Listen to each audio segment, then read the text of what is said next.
Au nom d'Allah, le tout miséricordieux, le très miséricordieux.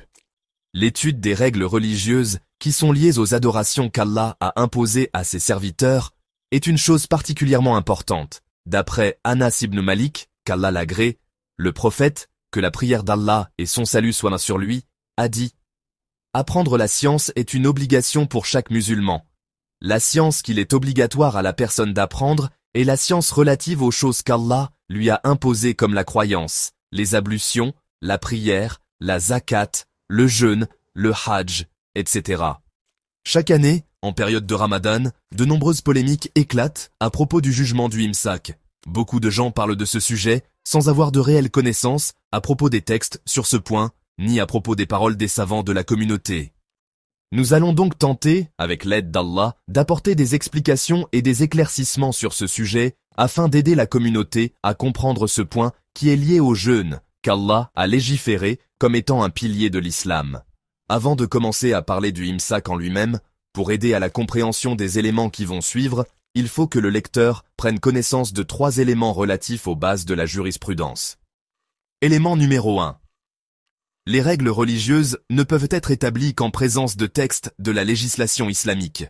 Le sens de cela est qu'il n'est possible d'affirmer que telle ou telle chose est interdite, détestable, recommandée ou obligatoire dans la religion que si un texte vient confirmer cela. Les savants sont en consensus à ce propos.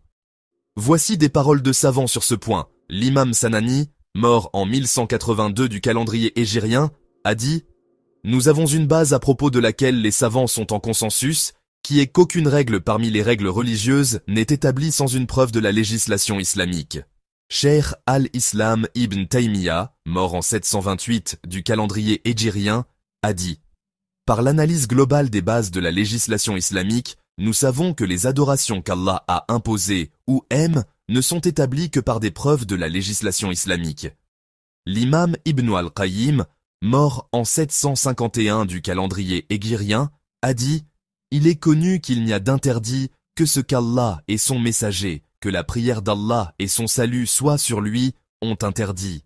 Il n'y a de jugement de péché sur quelqu'un seulement si Allah et son messager, que la prière d'Allah et son salut soient sur lui, l'ont jugé comme pécheur.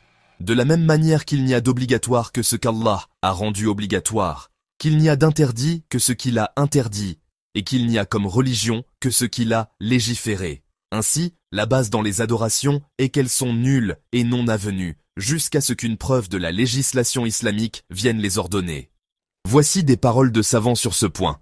L'imam Ahmed ibn Hanbal, mort en 241 du calendrier hégirien, a dit « Si tu ne rassembles pas ces chaînes de transmission d'un hadith, tu ne le comprendras pas.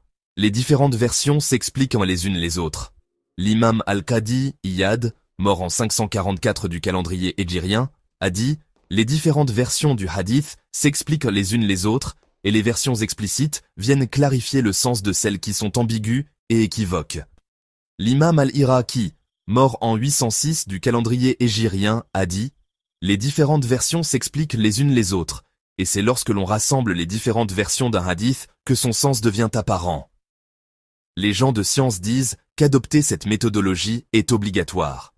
Voici des paroles de savants sur ce point. L'imam Ibn Hazm, mort en 456 du calendrier hégirien, a dit « Jumellaire entre les paroles du prophète, que la prière d'Allah et son salut soient dits sur lui, les rassembler les unes les autres et les prendre toutes en compte est une obligation, et utiliser une autre méthode que cela n'est pas permis. » L'imam Ibn Hajar, mort en 852 du calendrier hégirien, a dit « Ce qui doit forcément être fait par la personne qui s'exprime à propos du sens des hadiths est qu'elle doit rassembler ces différentes chaînes de transmission, puis rassembler les différents termes du hadith si les chaînes de transmission sont authentiques. Il doit alors expliquer les termes comme s'il s'agissait d'un seul et même hadith, car certes, la meilleure manière d'expliquer un hadith est le hadith lui-même.